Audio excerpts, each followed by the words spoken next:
लिख लो हमारी बात। अगर धनी बनना है तो हम तुम्हें सच्चा उपाय बता रहे हैं, परोपकार करना शुरू कर दो। 5 रुपए से शुरू कर दो परोपकार करना। हमारे वृंदावन में सेवा कुंज के इस साइड में एक आश्रम है जिसका नाम नथियाबाई। नथियाबाई तो जब आई यहां तो उन्होंने सोचा मेरे से क्या भजन होगा, संत सेवा बन जाए, यही मेरे भाग्य की बात है। अब संत सेवा के लिए धन चाहिए, तो क्या करती है, यमुना किनारे उपले बिनती, जो जानवर गोबर कर देते सूख जाता है उसे उपला कहते हैं, और ब्रजवासियों से आटा मांग लाती और रोटी बनाती, फिर संत को बुलाती। बहुत अब वो नाम जपते हुए ऐसी रोटी बनाती कि जो संत पाता वो बड़ाई करता। अब वहां बिना बुलाए संत आने लगे, 2 आने लगे, 4 आने लगे। उन्होंने किसी को मना नहीं किया, कभी भी आ जाए, रात के आ जाए तो रोटी बना के देने लगी। धीरे धीरे लोगों को पता चला, वहां दाल और आटे के बोरे घी की टीनें पहुंचने लगी।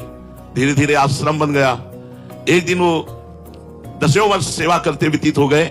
फल का समय आया तो गेहूं लेने गई थी ब्रजवासियों से, जैसे समय आता है ना गेहूं का, तो खेतों में फिर वो 5 किलो 10 किलो ऐसे सब चंदा रूप में दे देते हैं। तो गाड़ी भरकर, बैलगाड़ी भरकर गेहूं लिए हुए उसमें आराम से आ रहे। अब इतने में बादल आ गया और बूंदें गिरने लगी, अंधेरा हो गया। अब वो थोड़ा सा परेशान हुई कि ये कैसे सुरक्षित गेहूं पहुंचे, अंधेरा हो गया, कुछ प्रकाश के लिए उनके पास था भी नहीं।